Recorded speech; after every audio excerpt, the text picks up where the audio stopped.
राधा जी का जन्म कब और कैसे हुआ, यह विषय पुराणों और लोककथाओं में अत्यंत रहस्यमय ढंग से वर्णित है। श्रीमद्भागवत महापुराण में राधा जी का प्रत्यक्ष नाम नहीं आता, परंतु गौड़ीय, वैष्णव, ब्रह्मवैवर्त पुराण, पद्म पुराण और गोकुल मथुरा की लोक परंपराओं में राधा जी की दिव्य जन्म कथा विस्तार से कही गई है। भक्ति परंपरा कहती है कि राधा जी कोई साधारण नारी नहीं, बल्कि भगवान श्री कृष्ण की ही आह्लादिनी शक्ति, आनंद स्वरूपिणी शक्ति है। जैसे अग्नि और उसकी ज्वाला अलग नहीं होते, वैसे ही कृष्ण और राधा भी अलग नहीं हैं। राधा का प्राकट्य ब्रह्मांड में भक्ति, प्रेम और माधुर्य के अवतरण के लिए हुआ। अधिकांश परंपराओं के अनुसार राधा जी का जन्म वृंदावन के समीप बरसाना ब्रजभूमि में हुआ।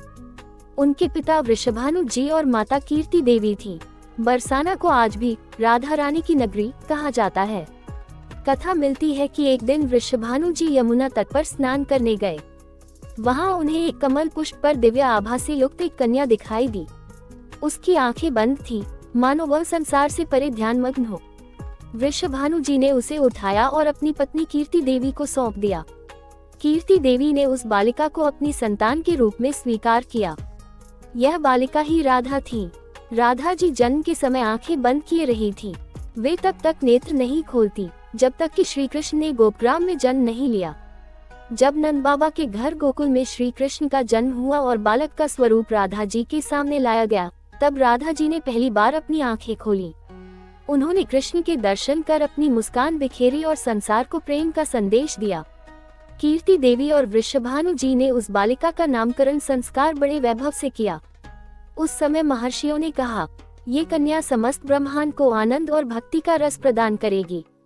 इसका नाम होगा राधा, अर्थात जो भगवान की आराधना करे। इस प्रकार उनका नाम राधा पड़ा। राधा जी बचपन से ही अत्यंत सुंदर, कोमल और प्रेममयी थीं। वे अपनी सखियों ललिता, विशाखा, चित्रा आदि के साथ खेला करती। बरसाना और वृंदावन की गलियां राधा जी की हंसी और गीतों से गूंज उठती थीं। जहाँ जहाँ वे चलती, वहाँ वहाँ भूमि पर फूल खिल उठते। ग्वाल बाल और सखियां उन्हें देखकर मुग्ध हो जाते। जब श्री कृष्ण गोकुल में बड़े होने लगे, तब नंद बाबा उन्हें लेकर वृषभानु जी के घर गए। वहाँ राधा जी और कृष्ण का प्रथम मिलन हुआ। राधा जी कृष्ण को देखते ही उनके प्रेम में डूब गईं। कृष्ण ने भी राधा जी की ओर देखकर अपनी वंशी बजाई। उस वंशी की ध्वनि से राधा जी के हृदय में प्रेम का महासागर उमड़ पड़ा। वैष्णव मत के अनुसार राधा जी भगवान की आह्लादिनी शक्ति है। संदिनी शक्ति से जगत की सत्ता होती है। संवित शक्ति से ज्ञान उत्पन्न होता है। आह्लादिनी शक्ति से आनंद और प्रेम की अनुभूति होती है। राधा जी उस आनंद की मूर्त हैं। उनके बिना कृष्ण की लीला पूर्ण नहीं होती। राधा जी का जन्म केवल शारीरिक दृष्टि से नहीं देखा जाता, बल्कि यह भक्ति के जन्म का प्रतीक है। जब पृथ्वी पर पाप और अहंकार बढ़ा, तब भगवान ने कृष्ण के रूप में अवतार लिया। परंतु केवल धर्म स्थापना ही नहीं, प्रेम की स्थापना भी आवश्यक थी। इसीलिए उनके साथ राधा जी प्रकट हुई। उनका प्राकट्य ये संदेश देता है कि भगवान को पाने का मार्ग केवल ज्ञान या बल नहीं, बल्कि सच्चा प्रेम है। ब्रज की लोक परंपरा कहती है कि राधा जी मंगल नक्षत्र भाद्रपद शुक्ल अष्टमी को प्रकट हुई। इसी कारण इस दिन को राधाष्टमी के रूप में मनाया जाता है। भक्तजन उपवास रखते हैं, राधा जी की पूजा करते हैं और उनके नाम का संकीर्तन करते हैं। वे भक्ति मार्ग की पराकाष्ठा हैं। वे कृष्ण की परम प्रिय और शक्ति स्वरूपिणी हैं। वे हर भक्त की आध्यात्मिक प्रेरणा हैं। राधा जी के बिना कृष्ण अधूरे हैं और कृष्ण के बिना राधा अधूरी।